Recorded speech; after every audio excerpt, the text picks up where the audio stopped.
moving along to you've set up some great segues already. First we heard about the plague-like atmosphere of the last year, which is another uh, Passover theme, another Seder theme, and definitely one that maybe hits too close to home right now for a lot of people still, or in recent painful memory.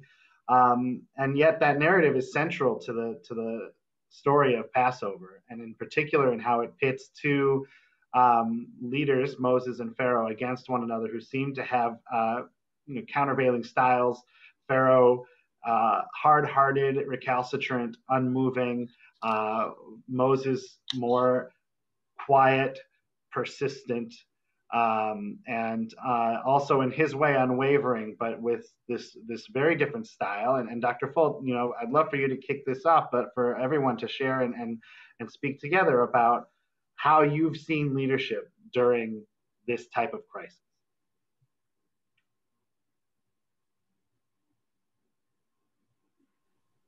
When I think of leadership during this crisis, I honestly feel it with great humility that it's a privilege to be leading during a crisis. It isn't, it's never something that you ever really want to run away from because people are looking to you. It doesn't make it easy, but it is a privilege and we have to try our best. So I think about that. I've thought of it a lot as through the eyes of caregivers, trying to be a bit of a caregiver myself, but I've been very in touch with what it feels like for the caregivers, the ones that have sacrificed themselves and put them forward. And then I've thought about it, tried in my best to empathize it through the people that are not only suffering from COVID, but all those other things. So it has forced me to think as a leader, to live the practice I always say, which is try to really walk in other people's shoes. And every time I do it, just hearing all of you, every time I do it, I feel like I learn a lot. When I think of the way you describe Moses versus Pharaoh, Pharaoh seems very much not interested in walking anybody else's shoes. So I am not going to aspire to that. I'm going to try to run away from that as my model as I think about that, what I aspire to. Also, Pharaoh seems associated with blaming. And boy, have we seen blaming at its very worst. So when I think about the opposite, if it's what Moses is looking to or exemplifying is that continued going forward, that seems really important, provided we are also walking in the shoes of others that are making that journey with us. So those are things that just thinking about the stories made me think about. So I appreciated the chance to contrast those, but they feel pretty like there's a big gap between those two approaches, or at least in the aspirational world. They are very different for me. Yes, I love that you brought up the distinction between Moses and Pharaoh, and I would love to allude to a little story within the Torah that Dave reminded Sara and I of that has to do with Moses, which is that Moses is known for many things, but for one story that he's known for is his discovering of the burning bush, which was kind of a signifier or a spiritual connector to God that he came across in his travels. And something that I relate to within his journey and within his story is his intuitive and perceptive nature. This bush, was kind of just randomly in the middle of nowhere, and any commoner could walk by and not notice it. But Moses's spirituality and his connectiveness to God kind of brought it in through his path, and it helped him to identify the bush. And I just think with myself and in being a leader at this time, I just have had to, put my foot forward in making sure that I'm being as intuitive and as perceptive as possible, and going the extra mile to make sure that I'm noticing how my peers and how my the rest of my student team are feeling, and how they're acting and how they're perceiving just tasks on a day-to-day, and making sure that Sara and I are really shifting just in nature if we need to counteract that and to be supportive. So I think just kind of the intuitive nature that Moses provides in his path is something that really guides me in terms of my spirituality within Judaism, and just something that has really structured my leadership.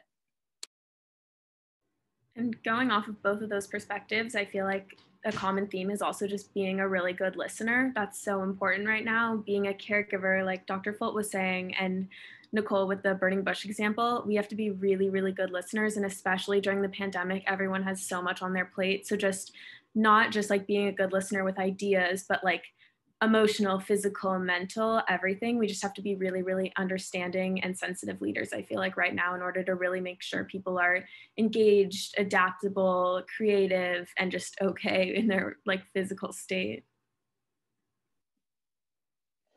I love all that. This is a real moment of shared suffering across the world, probably the likes of which we haven't seen since World War II. And what I've noticed is that no one is immune. And what that means is that we're all connected in a very human way, maybe for the first time in our lives, where we see how our actions affect the lives of other people we might not even know. And it feels like a very human moment. And so in terms of leadership, I've just tried to be human. We're all human. We're all going through a very human moment. The things that may make me sad probably make other people sad. The things that may bring me joy probably bring other people joy. We can mine our own experiences of what we're going through and assume that other people are struggling with the same kinds of issues, challenges, perspectives. So when someone smiles at me, even if it's on Zoom, it makes me feel good. I can smile at someone else. If someone calls me for no reason, I can call someone else. And I've got to say, I've learned a lot about this from President Folt. President Folt is the leader of a 70,000 person university. She's the mayor of a city within a city. And yet every person counts. Every student matters. Even though we're socially distanced, she wants to stay close. She remains close to so many people. I've only seen her find a way to yes. And it's pretty inspiring. I got to say, President Folt, your courageous, compassionate human leadership at a time when we need it most. Of course, leadership has many levels, but it starts at the top. And I've got to say, we're all really inspired by the way you've led us through this pandemic. So thank you.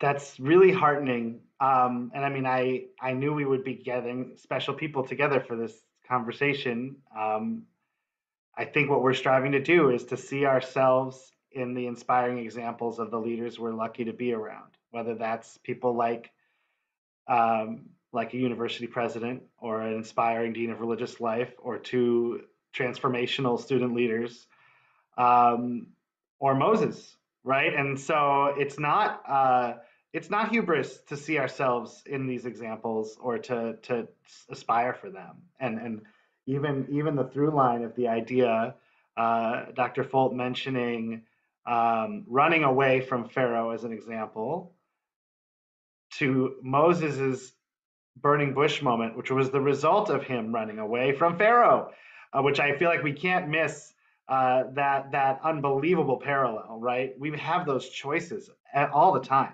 right? Moses found himself in that desert because he made a decision not to be part of something toxic, to be part of something that was aligned with his values. We could have done this whole discussion just about him in that moment. And it's remarkable to see how these tests in our experience shape our leadership and the decisions we make in response to what we witness.